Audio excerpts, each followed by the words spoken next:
आपसे सफ़ेद मोतिया के बारे में पूछेंगे कि सफ़ेद मोतिया क्या होता है और इसकी अलामत क्या होती हैं। जी डॉक्टर साहब। सफ़ेद मोतिया एक आम की ऐसी बीमारी है जिसमें लेंस होता है आम का, एक आम का गुर्जा ही होता है, अगर वो धुंधला हो जाता है और वो लाइट को ट्रांसमिट नहीं होने देता। जो लाइट कोई चीज़ बंदा देखता है और वो देखने वाला इमेज इसमें से गुजर के पीछे पर्दे पे पड़ता है, अगर सामने वो कैटरेक्ट या मोतिया आ जाए तो वो नहीं गुजर सकेगा। तो इस कंडीशन को हम कहते हैं कि कैटरेक्ट हो गई इंग्लिश में, और कहते हैं कि ये सफ़ेद मोतिया हो गया। यानी सफ़ेद मोतिया आँख के लेंस की बीमारी है जिसमें वो धुंधला हो जाता है। जी जी, ये किन लोगों को होता है और क्या ये सिर्फ बुजुर्गों को ही होता है या फिर नौजवानों या बच्चों को भी हो सकता है? अच्छा, ये बहुत अहम सवाल है कि अक्सर लोग पूछते हैं कि ये सफ़ेद मोतिया किन लोगों को होता है। तो उसका ये सिंपल सा जवाब ये है कि ये किसी उम्र में किसी बंदे को भी हो सकता है।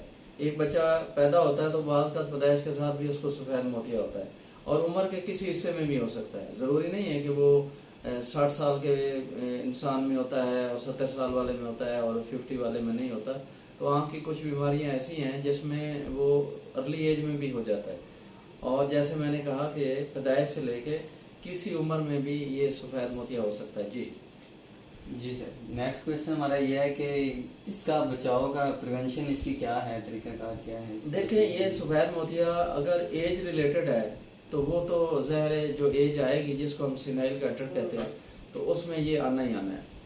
उसके अलावा जो बाकी मोतिया हैं, अगर कोई औरत प्रेग्नेंट है और उसने कुछ दवाइयाँ ऐसी खा ली है और उसको कोई बीमारी ऐसी है जिसमें बच्चे में ट्रांसमिट हो सकती है, तो बच्चा उस बीमार औरत या बीमार औरत के इलाज की दवाइयों की वजह से भी मोतिया हो सकता है। उसके अलावा अगर किसी इंसान को शुगर है, वो कंट्रोल नहीं है, उसमें भी मोतिया हो सकता है।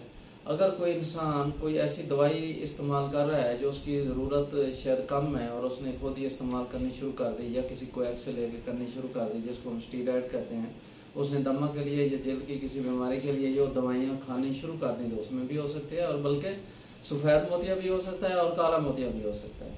या आँख में कोई एलर्जी हुई जिसका इलाज चंद दिनों का था, या उसको ऐसी दवाई देनी थी जिसका साइड इफ़ेक्ट ना हो, तो उस बंदे ने वो दवाई डालना शुरू कर दी, डालता गया, उसमें भी सफ़ेद मोतिया हो सकता है। और बाज़ का कोई कॉस्मेटिक्स ऐसी दवाइयाँ हैं जो रजिस्टर्ड नहीं हैं या जिनके बाकायदा ब्रांड या नेम नहीं है, और वो चेहरे पे लगा ली या लेट्स पे लगा ली किसी वजह से भी, शौक में या ब्यूटिफिकेशन के लिए, उससे भी सफ़ेद मोतिया या काला मोतिया हो सकता है। और अगर किसी बंदे को कोई इन्फ्लेमेशन होगी आँख की, कोई सोजिश होगी और उसने प्रॉपर दवाई इस्तेमाल नहीं की तो उसको भी सफ़ेद मोतिया हो सकता है। और ये सफ़ेद मोतिया जैसे मैंने कहा कि किसी उम्र में भी हो सकता है, ज़रूरी नहीं है कि ओल्ड एज में हो या औरतों में हो, मर्दों में हो, किसी सेक्स में, किसी एज में, किसी एज के किसी पीरियड में हो सकता है। जी जी, नेक्स्ट हमारा क्वेश्चन ये है कि इससे ये सफ़ेद मोतिया से बचने के लिए, मतलब इसको रोकने के लिए कोई दवाई ऐसी या सिर्फ इसका सर्जरी ही इलाज है? इसकी रोकथाम तो यही है ना कि अगर आपने कोई गैर ज़रूरी दवाइयाँ इस्तेमाल नहीं की हैं तो ज़ाहिर है ये नहीं होगा, और अपनी उम्र के हिसाब से या अपने जो उसकी इंसिडेंस है एज का उसके हिसाब से होगा। लेकिन अगर ये हो गया है तो इसका इलाज मेडिसन में है नहीं। कुछ दवाइयाँ ऐसी बनी हैं हमने देखा है कि उसका बिल्कुल असर नहीं है। अलबत्ता अगर बचपन में किसी ने कोई स्टीरॉयड इस्तेमाल किए हैं जिससे उसको सफ़ेद या काला मोतिया हो रहा है और उसको विद होल्ड रखें और उसमें कोई जो है ना ऐसी दवाई दे दें जिससे वो मोतिया रुका रहे, तो बचपन में या अर्ली एज में कुछ थोड़ा सा उसका असर हो सकता है। लेकिन एज के साथ अगर यूवेटस के बाद हुआ है या काले मोतिया के साथ हुआ है या दवाइयों के खाने से हुआ है या 60 साल की या 65 साल की उम्र में हुआ है जो सिनाइल कैटरेक्ट है, तो वो दवाइयों से उसका कोई इलाज नहीं, उसका शाफी इलाज ऑपरेशन ही है।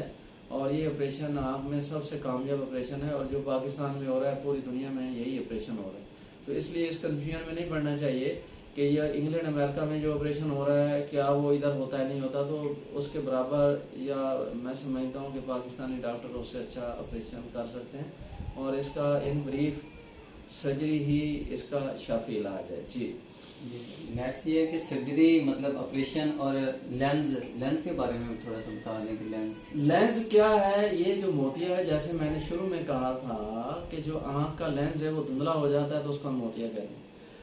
उसी लेंस को जो आँख का पुर्जा था जो धुंधला हो गया है उसी को हमने रिप्लेस करना है।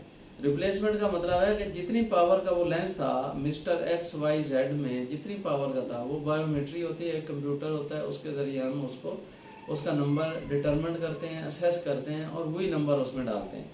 अब लेंस की कितनी सारी किस्में हैं, सस्ते भी हैं, महंगे भी हैं, दरमियाने भी हैं। एक लेंस ऐसा है जो सिर्फ दूर की नज़र ठीक करता है और नज़दीक के लिए ऐनक लगानी पड़ती है। तो हम समझते हैं कि ये लेंस भी बहुत अच्छा है, क्योंकि नज़दीक से ऐनक लग जाना तो उम्र के 40 साल के बाद हर बंदे में ऐनक लगाने की ज़रूरत पड़ सकती है। तो ये लेंस बड़ा अच्छा है। और एक मल्टीफोकल होता है कि आपने डाला और दूर से भी ऐनक नहीं लगानी पड़ी, नज़दीक से भी नहीं और दरमियानी फासले में भी नहीं। तो मैं समझता हूँ कि ये ना भी हो तो बड़ा अच्छा जो मोनोफोकल है वो काम कर जाता है। एक लेंस दूसरा होता है कि जिसमें टांके लगा के मोतिया निकाला जाता है और फिर लेंस डाल के फिर टांके लगाए जाते हैं। उससे ज़्यादा अच्छा है कि आप फेको, जिसको हम कहते हैं कि वो एक अल्ट्रासाउंड है और वो अल्ट्रासाउंड मोतियों को पिघालती है और मामूली सा इंसिजन देना पड़ता है और उसमें टांका भी अमूमन नहीं लगता है और उसमें हम फोल्डेबल लेंस डाल देते हैं। अब फोल्डेबल लेंस जो हैं कई किस्म के हैं, दरमियाने और अच्छे और लो स्टेटस स्टैंडर्ड के। तो कोई भी एक लेंस सेलेक्ट किया जा सकता है जो आँख के लिए उसके लिए मुनासिब रह सकता है। नेक्स्ट जी। ये फेको, मतलब अभी आप बता रहे थे फेको के बारे में, और एक पुराना तरीका का जिसमें लेंस डालते थे आँख का पुतली काट के ये वो अच्छा लेना पड़ता था। ये शुरू में जब सर्जरी शुरू हुई थी मोतिये की तो ज़हर है ये इंसानों में आ रहा था, तो इसकी बड़ी एवोल्यूशन है और उस एवोल्यूशन के पहुँचते पहुँचते करते करते आजकल जो मॉडर्न सर्जरी है वो इस लेवल पे पहुँच गई है कि मोतिये को पिघलाया जाता है मामूली से सुराख से, जिसको हम फेको कहते हैं। और फेको क्या है, ये लेज़र नहीं है, पब्लिक में मशहूर है कि लेज़र है, ये लेज़र नहीं है, ये अल्ट्रासाउंड है। उस मोतियों को पिघाल लेते हैं, पिघाल के उसको निकाल लेते हैं और उसकी जगह फोल्डेबल लेंस जो एक इंजेक्टर होता है उसमें डाल के उसमें इंजेक्ट कर देते हैं और वो सेल्फ सील्ड वुंड होता है, यानी वो उसको बंद नहीं करना पड़ता, खुद ही बंद हो जाता है।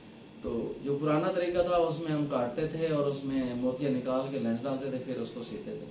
उससे पहले ये होता था कि जब ये तरीके नहीं आए थे कुछ सारा का सारा लेंस निकाल देते थे या लेंस को नीचे फेंक देते थे, वो तो एक हिस्ट्री का हिस्सा ही बन गया।